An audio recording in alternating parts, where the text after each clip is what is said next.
Who are you? Are you an amalgamation of all of your memories, your experiences, your relationships, your thoughts, your actions, your feelings? What makes up a person's identity? And importantly, what if that changes overnight? The reality is we don't know what will happen to us today, tomorrow, or the next day. Accidents happen, and for all of my clients with acquired brain injuries from motor vehicle collisions, this is their reality. The really disheartening part is that it's usually not my client's fault. Their whole world is changed in a split second because someone wasn't paying attention or due to reasons out of their control. Suddenly, my clients are left injured with chronic pain, vision symptoms, hearing challenges, word finding difficulties, range of motion restrictions. They no longer feel like the same person they were yesterday. It leaves them feeling unmoored, unanchored, out of control. And for a lot of clients who are high performers pre-collision, when their identity is wrapped around their performance and their ability to do really difficult things, when that ability is taken away from them, it can really exacerbate the natural mental health challenges that come after a brain injury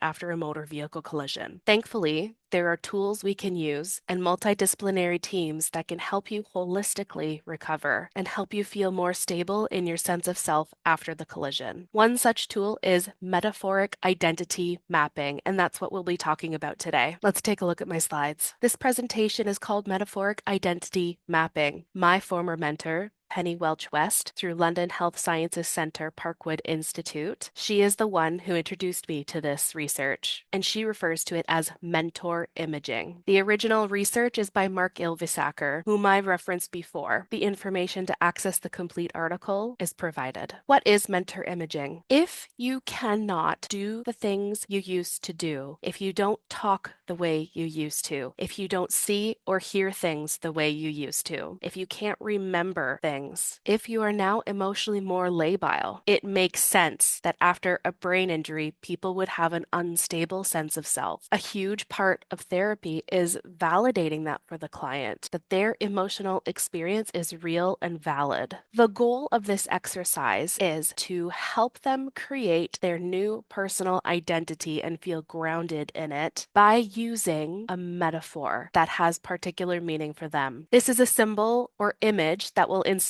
you to demonstrate the characteristics that correspond with that metaphor. For some people, they might really emulate Oprah because she faced adversity for years and years, but through hard work and determination, she made it to the top and changed the world. Or perhaps Hercules is more your pace. Hercules is strong, kind, diligent, loyal, and helps anyone in distress. My personal metaphor that has helped me through my darkest times, as cliche as it may sound, is the phoenix. I actually have a tattoo of it on my shoulder blades. For me, my love of the phoenix is tied to Harry Potter. I love the fact that phoenixes can carry many, many times their own weight, so they can lift other people out of danger and carry them to safety. I love that phoenixes' tears have healing powers. I truly believe in the power of crying and letting your body actually process the emotion so that we don't repress it, we don't store it, we discharge that energy and let our body release the pain-killing chemicals to help soothe ourselves. I love that when their life cycle is done, a phoenix burns into ashes and is reborn from them, stronger than ever before. For me, my metaphor was a lighthouse on a dark, stormy sea in my darkest chapters of my life. And I hope that by sharing this tool, it can give some solace to others as well, help you find a light in the darkness to guide your way. And please know that you're never alone. Why should we bother to do mentor imaging? This practice is actually supported by evidence, and the research shows that by emulating or picturing your mentor or a symbol or an image, it actually can induce positive emotional states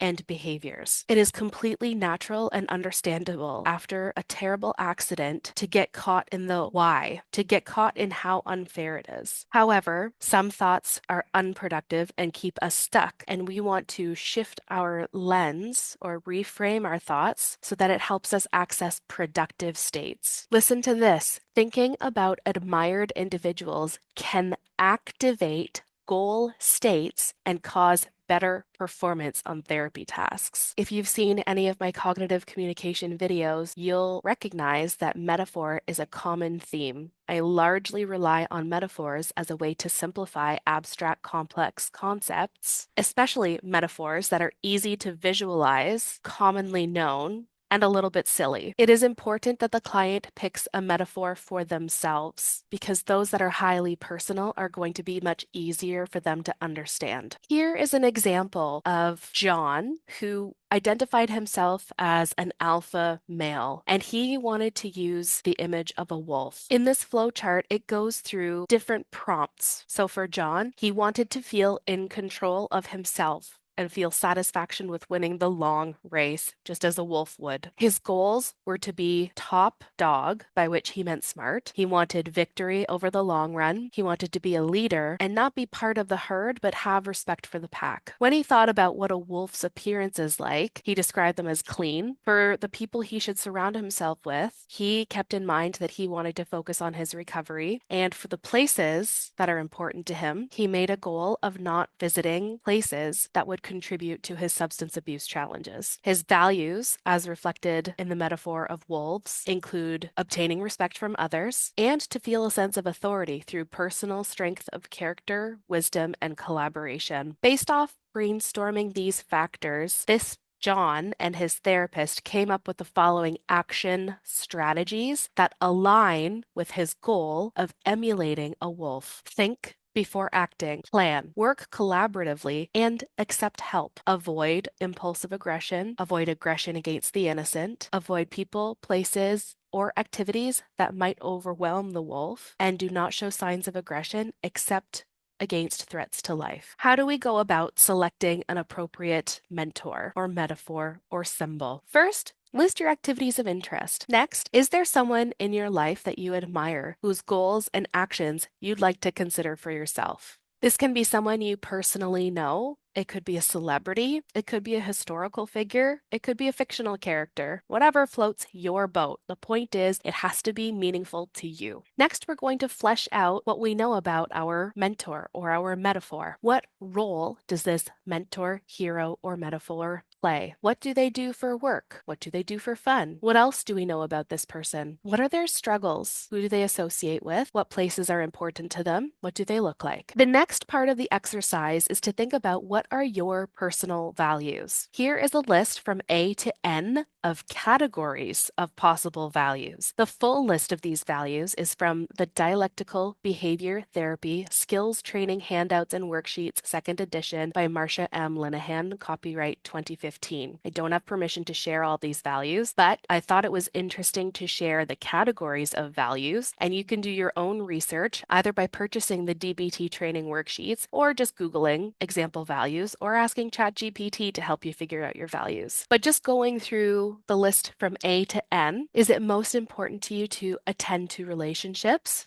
Be part of a group, be powerful and influence others, achieve things in life, live a life of pleasure and satisfaction, keep life full of exciting events, relationships, and things, behave respectfully, be self-directed, be a spiritual person, be secure, recognize the universal good in all things, contribute to the larger community, work at self-development, and have integrity. Marcia Linehan's work includes almost 100 different values. Obviously, you're going to have to narrow it down. As you're doing your research into your own values, you can come up with a rating scale, for example, 1 to 5, where you rate the values that you're reviewing in terms of priority and importance to you. This 1 to 5 rating scale will help you narrow it down to your top core 10 or less values. The fewer values you choose, or the more you can consolidate the values into fewer chunks, the easier it's going to be for you to remember. After you've identified your values, now you're going to think about, as that hero or mentor or metaphor, what would your goals be? What would you like to accomplish? How would you feel if you were to achieve those goals? Reflecting on the payoff of how you will feel after you accomplish the goals can help motivate clients and help them overcome the activation energy it takes to initiate challenging tasks. Would they feel satisfaction, control, mastery, accomplishment, contribution? Would they feel happy, hopeful, satisfied, content,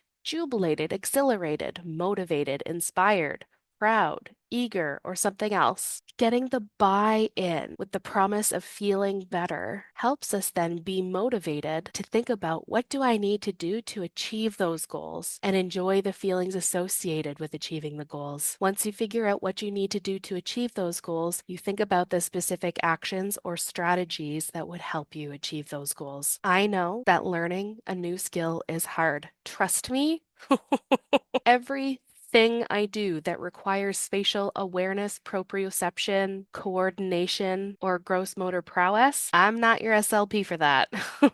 My husband is currently teaching me how to yo-yo. It's slow going, but I'm determined to learn. New skills are hard, but we can do hard things. You have overcome 100% of your hardest days so far. You are not alone. You have your chosen family, and I hope you also have a really good team of medical rehabilitation providers to holistically guide you on your journey. When it comes to actually doing the work, plan on doing at least one thing per day to build a sense of accomplishment. That's going to be different person to person. I had a client who had the routine pre-collision of making her bed. Post-collision, her challenges with pain, fatigue, task initiation, and memory made it difficult for her to remember to make her bed, and once she started to try, she forgot the steps of how to do it. However, because this is a routine for her that she used to do pre-collision, and she said it helps her set her day up for success, she and I brainstormed strategies. We made a checklist that she could keep right beside her bed to guide her step by step of how to make it. We even planned what time she should do it and at what stage in the morning to set her up for success and help her feel accomplished first thing in the morning. You want to plan for success.